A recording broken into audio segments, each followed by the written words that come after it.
So on this video, we are going to be looking into WordPress installations and CPanel. So once you are done setting up or purchasing a domain and hosting, you'll be sent some information to where you are going to be inserting them. So the information will be sent directly to your email, giving you instructions on the URL, that's URL that you use to visit the CPanel, and you'll be able to log in. They'll give you your username and login. You use them and you'll be able to access your CPanel. So I'm not going to show you the login details because it's actually for privacy, but I'm going to guide you on how to log in. But if you're using a hosting platform like Harmon Web, like I'm using, you'll be able to access your CPanel directly from your client area. So after purchasing, you are on your dashboard, either on your services. On the services, you can locate your hosting. You can locate my services, right? If you locate my services, you'll be able to access your CPanel. So you can see these are the different domains here.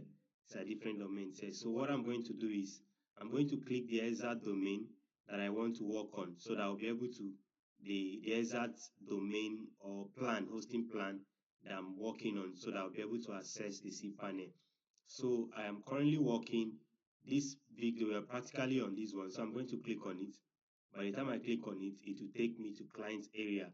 So this client area now, if I scroll down to the left hand side, you can see log into CPanel.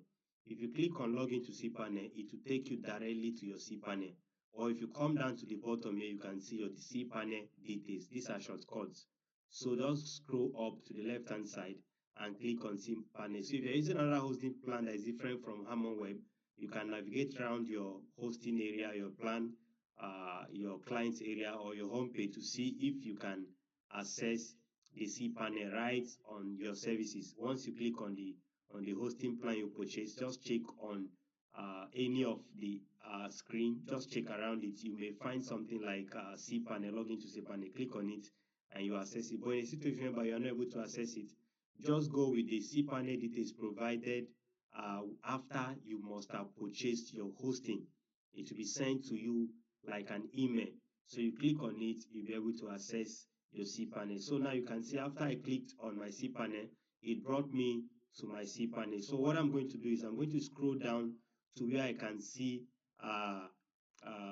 WordPress or Softaculous. That's what I'm going to click.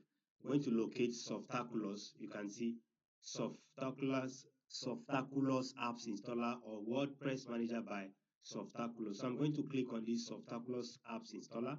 Then it will take me to where I'll be able to install my WordPress website. Remember, we are practicing this very course is basically on WordPress website. So what we are doing is how to create a website using WordPress website without you using WordPress app without you learning how to code.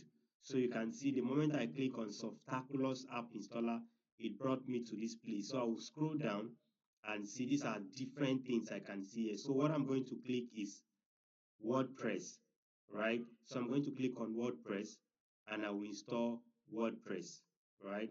But then you can still click, you could recall on the CPanel details previously, you can see there is WordPress Manager by Softaculous. So you can either click on this one straight, or you can go ahead and click on WordPress Softaculous app installer. So if you click on Softaculous app installer, you must have to click on WordPress. But if you click on WordPress app installer by Softaculous, it will take you straight to WordPress. And here you need to do just click on this install. You'll be asked information of what you want to install, the domain you want to use for your installation. You select the domain and you go ahead. So this is it. I'm going to change this from this to this domain because this is what I want to use for the sake of this class. I'm going to use this to practice what we'll be doing, right? So you can do this after you must have purchased your domain, your hosting. You can select a hosting plan. Like this is a default hosting. These are all add-on domain on this website. So I'm using these are more of added domain on this root domain. So I'm using them for other things with the hosting here. So once you have a domain, you can add other add-on domain like this practice.smapillar.com. You can see it here. So I'm just using this for the sake of practice, so that I don't need to buy a domain to practice what we are doing. So you leave this on this HTTPS, leave it here, don't change this, leave this here. On this in directory, don't add anything. If there is anything, ensure you erase it. And leave this on the latest. Ensure it's on the latest WordPress. So you come down to this place. Here you can insert your the name of the website. The name of the admin or the username you want to use. Insert it there. While here you can insert any password of your choice. I'm going to insert a password now.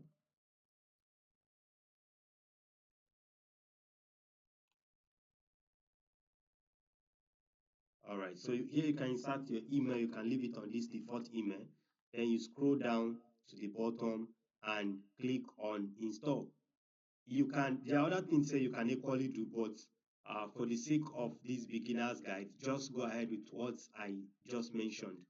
First, select the domain, ensure it is on HTTPS, then ensure there is nothing on this space, then ensure it is the current version of that's WordPress. Then on this place, insert the username, then here insert your password, ensure it's something you can recall, and if possible, write it somewhere so that you can recall. Insert the admin email, or you can insert your email, anyone you want to use, leave it that way.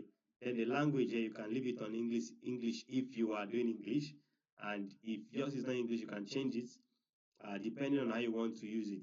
So the next thing here is I'm going to click on this install, but you can see AI is selected automatically. So I'm going to deselect it, right?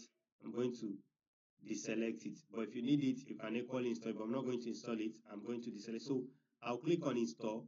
Then email installation details will be sent to my email. So if I type my email here, installation details will be sent to this email once I'm done. So I'll just click on install, and I'll give it time and allow it to load.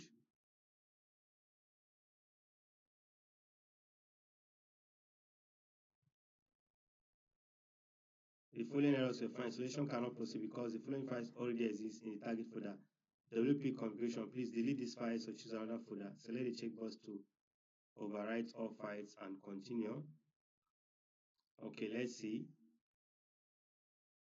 This is happening because something has been tampered with. So let me just go ahead and override it.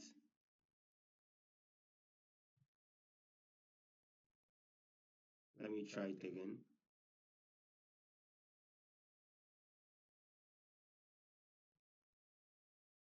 All right, you can see it has been installed successfully. So you can see this is the domain to the website, and this is the administrative URL. We are going to learn more about this on the subsequent videos. But here is where you click and it takes you to your website. Right now, it may not load because it's still propagating. So you give it time. Wow, it's up. It's already up. It didn't take time. This is our website. You can see it's as empty as anything.